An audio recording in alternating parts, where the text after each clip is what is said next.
All right, so what we're going to do is we're going to try to create some transformations that go from one space to another space and have these certain properties. So a little bit of creative time.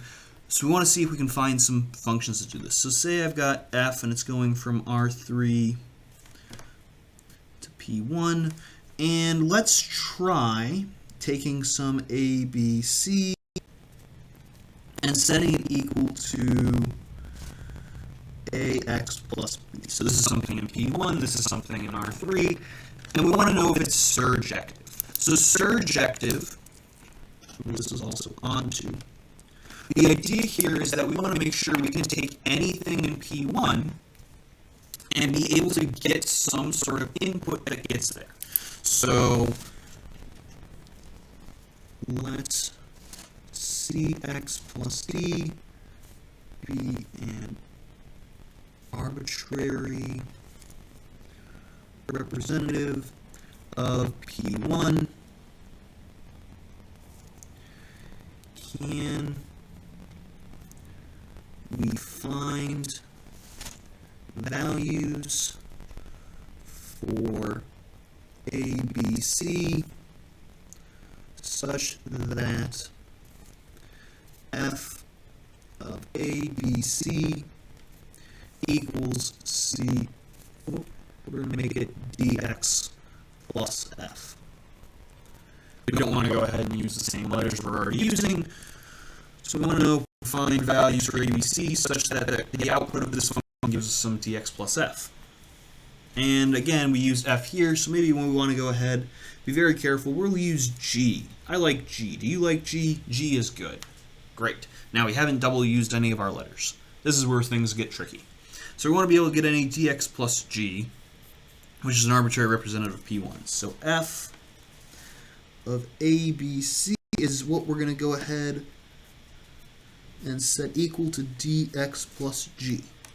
So as long as we set up our equations,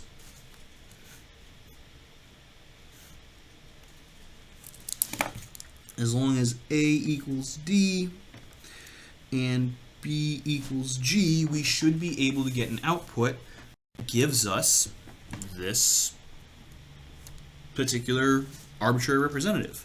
So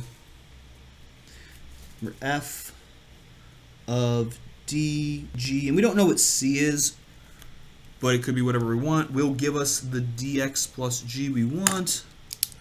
So f is onto.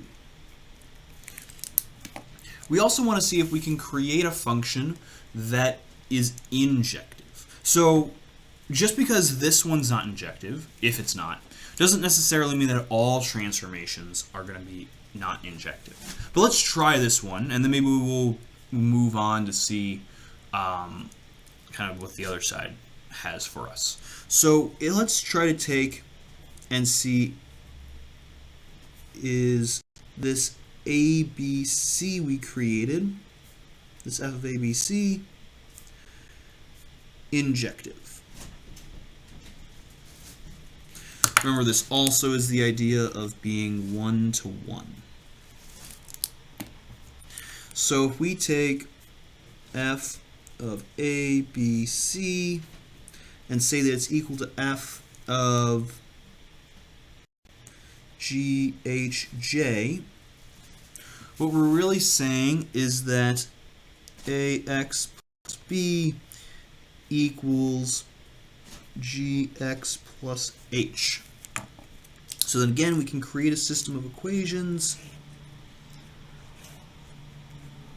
And this tells us that A equals G and B equals H. However, there's no restriction on C or J. So we don't know that those two have to be equal. So in other words, if we looked at f of something like 1, 2, 3, we would get as output x plus 2. But if we looked at f of 1, 2, 4, that also is going to be equal to x plus 2. So note we have the same output but two different inputs. So at least this f is not 1-to-1.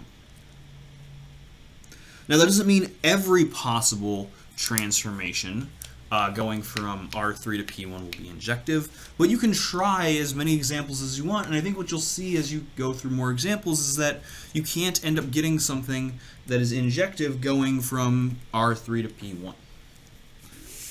So what if we tried the other way? What if we tried going from P1 to R3? Well, now let's create some g of ax plus b and let it be equal to a, b, a plus b. Why? Why not? Okay, so if we want to show that it's an injective transformation, so 1-to-1, what we can do is we can go ahead and say, assume we have a g of ax plus b that's equal to a g of cx plus d, so two different inputs. We want to show ax plus b and cx plus d actually have to be equal. So here we would get a, b, a plus b, and we'd set that equal to c, d, c plus d. And so our system of equations that we should get is a equals c, b equals d, and a plus b equals c plus d. These first two are enough to verify for us that ax plus b and cx plus d are indeed equal. So g is 1-to-1. Great. Now let's try to create something that's surjective going from P1 to R3. Again, you can try on your own different things, but I'm going to show that this one is not surjective. I want to make sure we have kind of an example showing for each of these different things the process of showing that something is surjective or is injective versus not. So then taking a look at g of ax plus b,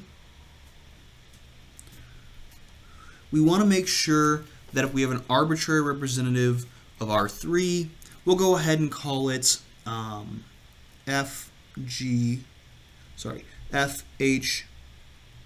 I'm trying to choose letters we're not already using somewhere else. We want to show that we can get any potential FHJ with the output of this. So we want to set this equal to FHJ and verify that we can get this no matter what f, h, and j are. So g of ax plus b, which we currently have as being a, b, a plus b, can be equal to f, h, j. So this would give us a system of equations saying that a equals f, b equals h, and a plus b equals j. Well, that's a problem, isn't it? Because if we have,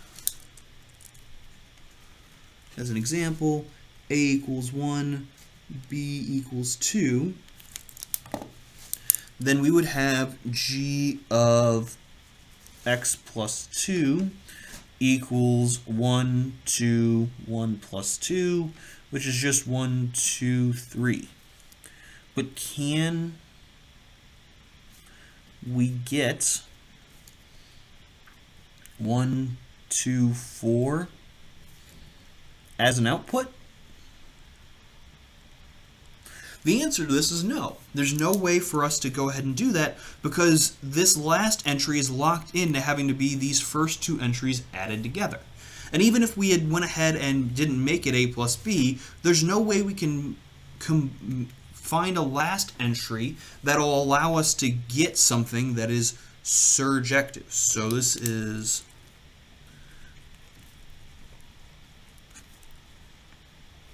not surjective or onto. So what do we notice from these examples? Well, what we notice is that if we want T to be something that's injective, the dimension for our domain needs to be less than or equal to the dimension of our codomain. So if we have too many things we're trying to map into something too small, what happens is we end up getting some redundancy. However, if we want to be surjective, we need to make sure we have enough elements to get into our codomain and map to everything. So here the dimension of the domain needs to be greater than or equal to the dimension of the codomain. So injective is the idea that we need to be able to only get there one way, and so if we have too much in the domain, there's going to be more than one way to get to the codomain and get all those things mapped to. However, surjective is the opposite problem, right? Surjective just cares that everything in the codomain can be reached, and so if we have redundancy, that's okay if we're trying to be surjective, but we need to have enough inputs to be able to get to everything in at least one way. And so the dimension for the domain has to be greater than the dimension for the codomain. So maybe, what do you think needs to happen in order for T to be both? Well, the dimension of the domain needs to be equal to the dimension of the codomain. We call this idea of being both injective and surjective being bijective. And it'll be the topic for our next video.